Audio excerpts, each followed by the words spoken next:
Hey everybody, did you know you can go to colinmullen.com in order to get art prints and art stuff like that? Explicitly just art, because that's what it is. It's an art website. You could buy art there. It's colinmullen.com. It's my website. You can buy art there. It's pretty cool. colinmullen.com. Hey everybody, so you may have noticed my throat is all sorts of jacked and I sound super weird, and it's because I'm sick. Which is one of the reasons that I'm bringing up this subject matter today. I also had a family emergency, and then my computer died because, yeah, that's just how it goes when it rains and pours, right? And so I figured there's really no other subject matter I can talk about this week aside from that. But real quick, before I get into that, I do want to talk about this painting specifically. I kind of just did it on a whim, and if you are a patron on patreon.com/RevScarecrow, you can actually, I leave the audio unedited, and because I didn't have like a computer for like the last like quarter of it, because I sent it out to the shop to get repaired, I just filled the dead air. There's no one talking in the apartment. I was just kind of by myself, and so I kind of just like talked to the camera as if I was streaming. So I don't know, it's sort of like a developer commentary, or like, when you see that on those extras for films. So if you want that, you can just become a patron at like $1 or more. But anyway, let's get into this subject matter, and let's talk about how to prepare and whether or not you actually are prepared. Because I feel like a lot of people expect that things are always going to be good times when it comes to freelancing. And that's not a sustainable business model, and it's not a good way to take care of yourself or your business. And it doesn't look good, it doesn't feel good, it'll freak you out, you'll get stressed. So let's set the groundwork on what a effective business strategy, or as far as this goes, should look like at a minimum. Treat this as entertainment purposes only, because I am kind of dumb, but I have been doing this for a bit, so that's the legal disclaimer out of the way. If you are planning on doing this, keep in mind that you're going to have months that are super good, and you're going to make a whole bunch of money, like 3 to 4 times as much as you normally expect to. And with that, you'll kind of expect, hey, my business is picking up, everything's going great. In the freelancer community, in a lot of communities like this, you'll hear the term feast and famine get thrown around.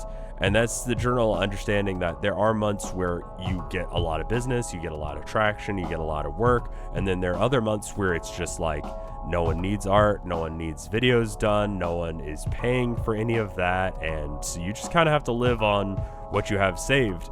And if you're saying right now, like, well, that's not going to happen to me, or like, I don't know, like, for some reason you think that that's unattainable. It is, but you may just not be at that level yet. And so this is more of a warning to that kind of person, that like, if you think that like the boon you're going through right now is going to keep going on, it may not. And do you have money set aside for if your computer breaks, or whatever makes you, like, whatever tools you need, if they run out, like, how screwed are you? Can you replace them? Can you get them fixed in a timely order in order to like get back on your feet? If the answer is no, because you don't have the money to, you need to start putting some money aside. And you should put some money aside as well, and for taxes, obviously. 10 to 20% is generally considered accurate as far as taxes. It kind of depends on your region. I would look into how much you're expected to pay for taxes and make sure you're saving a little bit more than that, because I don't know, taxes are confusing and you never know. It's better to not be blindsided by stuff than not. And that's sort of the whole means and mode of this entire video, is that you need to be prepared for that stuff. So how much should you have saved off to the side? I don't expect to be able to buy a whole new computer every single time or every month.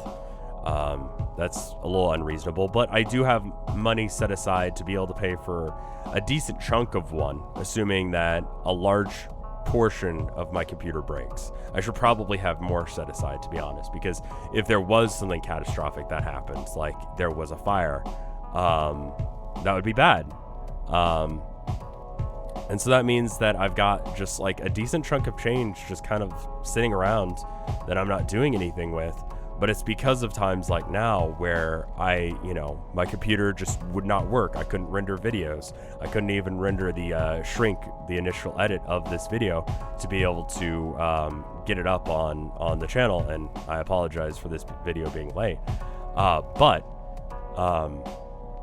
if you don't have the means to be able to put that back together in time, you're gonna have to resort to either cutting your costs, and you're gonna have to start doing emergency commissions, which is what I see a lot of people do, or you're gonna have to beg for extra cash in the meantime, and that doesn't look good, first off, and I realize it's unavoidable at times. But if your business model depends on you having to do that, you're doing something wrong. So in that respect, if you expect yourself to be a automaton who can work constantly, who doesn't need breaks, if your schedule for yourself, if your workload for yourself is unreasonable to the point where if you get sick, you lose business, and to the point that you just can't pay rent anymore, you've set up a position where you're gonna fail, because people get sick. You will get sick. It just happens, and if you're not ready for that, and if you haven't set aside time and energy for just in case if that happens, if you're not making enough at a baseline minimum in those famine months to be able to take care of those basic needs, then you're gonna have a bad time, and it's not good for you. So make sure that you have your workload scheduled such that it is possible for you to be sick. And people who aren't artists aren't going to understand that actually was like important to say. And so what this eventually comes down to is, if you are at a point where that's not possible, where everything I just said is not viable, that you have to have really good months every month, you need to be working every single day, you need to be constantly finding clients, and your efficiency has to be at least 100%, if not more, you need to sit back and maybe think, okay, maybe I need to be holding off on this for a bit. And it's especially annoying when you're on the cusp of that, where you think, okay, well, if I just push myself a little bit harder, then I could possibly do this full time. And that may be possible, but also it may be good to assure your gaps with a day job in the meantime. I know it's annoying. I hate it myself. I work a day job in order to make sure that this all runs smoothly, for the simple sake that something could go wrong. If I was like perfect and I didn't get sick and nothing ever went wrong with me, I probably wouldn't work that job, because everything is paid for. But that's not real, and you can't expect yourself to have the same life where you can just constantly be healthy. Anyway, I think I'm getting a little bit rambly, and I'm sorry for the random jump cuts in the audio. Just every time I coughed, I wanted to cut it out so you guys wouldn't have to hear it. But let's thank the people on Patreon who made this possible. And again, I'm sorry to especially y'all, because y'all are the people paying to make sure that this whole thing happens. I'm sorry this video is late. Things outside of my control happened. I will try and make sure that that's not the case in the future. But let me thank those people who are at the $5 or more tier, starting with Watfu. Thank you, Watfu. Thank you, Tilda. Thank you, Theodore Corbier. Thank you, Spencer Kane. Thank you, Plex. Thank you, Flinixia Theoran. Thank you, Micah. Thank you, Maliciousness. Thank you, Lost Nevada. Thank you, James at Games. Thank you, Guysozan. Thank you, Duxu. Thank you, Bubba Fair. Thank you, Andy. And thank you, Amber. Y'all are great. And you're great if you're still listening to this video.